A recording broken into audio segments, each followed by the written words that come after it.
Hey guys, it's been forever since our last review. This one's a little weird because I shot this footage almost 2 years ago and the kids have grown up so much since then.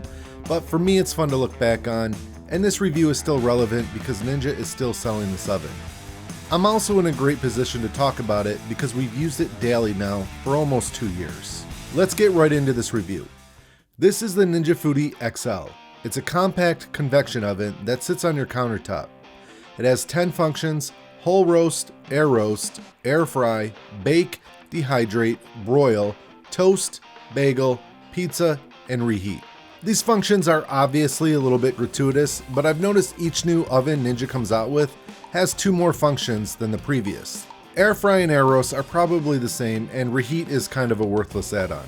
Anyway, despite the gratuitous functions, is it a good oven? Let's find out. What makes this a convection oven is this giant fan and exhaust up the back. This combo circulates the air inside and in turn reduces overall preheat and cook times.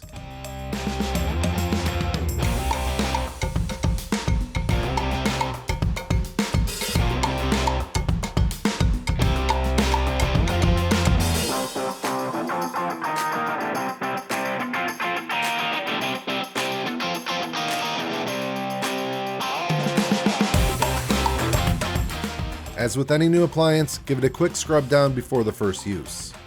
In our first test, we tested the preheat claims of 90 seconds. We set it to the highest setting of 450 degrees, and yes, after 90 seconds, the preheat timer went off, but the oven was only at 120 degrees Fahrenheit. So do what you will with that information. Maybe I don't understand what preheat means. Just make sure you have your food in the oven prior to preheating because it just starts after 90 seconds.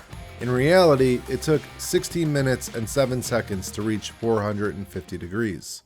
Okay, so for our first test, we're trying out the pizza functions on 2 racks. We never eat frozen pizza, I make my own, but I know a lot of people do, and since they dedicated a whole setting for it, frozen pizza must be popular. The default pizza setting is 400 degrees for 15 minutes, but follow the instructions on your box. These are DiGiorno Supreme pizzas. Directions on the box say 400 degrees for 22 to 25 minutes. These took closer to 26 minutes, but that might be a personal preference type of thing.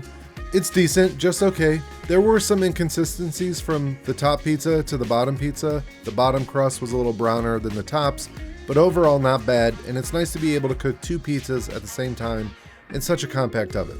So I'll give this function a 7.5 out of 10. It took a little longer than expected. Next up is the obligatory French fry test. Some will say this is overcrowded, and you're probably right, but I don't care. This is just training for when my kids cram 1,700 pizza rolls into it, and if this oven is going to be subjected to years of abuse, let's just see what it can handle now. These fries are standard, average, nothing spectacular. My non-convection oven would have done as good of a job, and I could have made more. 6 out of 10 on the fries. Nothing can or will replace deep fried French fries, and if you tell yourself otherwise, you're a liar and the truth is not in you. 1 John 2:4.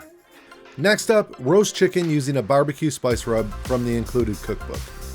Here's the recipe in case you're interested. In hindsight, and you'll see why in a minute, I'm wondering if I was supposed to pick one of these to the right, but the book isn't clear. It just says pick a protein, then a marinade, or in this case, a spice rub. So that's what I did. And as you can see, all is going well until it isn't.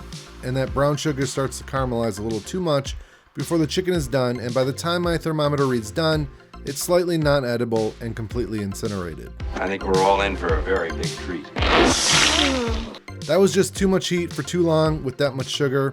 I think marinating would be a better option in this situation because after scraping the burnt rub off, we're left with a flavorless chicken. I also think a lower temp and longer cook would have made it more tender. This chicken is actually gross, 4 out of 10. Okay, on to something that will taste good, dessert. We're making another recipe from the cookbook, Red Velvet Cookies, minus the red food coloring. So more like velvet cookies. What is that, velvet? I'm a big fan of chocolate cookies with white chocolate chips, and this recipe was fairly straightforward. It's actually the only dessert recipe in the book. Everyone in our house loves to bake, and everyone loves dessert, so if you have any good dessert recipes for this oven, let us know in the comments. These cookies were good, nothing spectacular. I can't imagine the food coloring would have made them any better.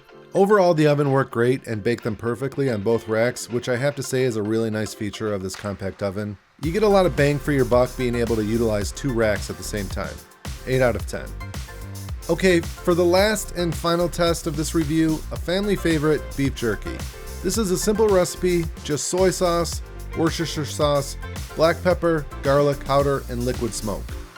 I let this marinate overnight, and now we're going to see how this oven acts as a dehydrator. And for comparison, I'm going to make a batch in my Nesco dehydrator. The menu says 5 to 6 hours at 155 degrees for 1/4 inch thick meat, but that's something you'll have to play with depending on how you like your jerky. We tend to go a little drier.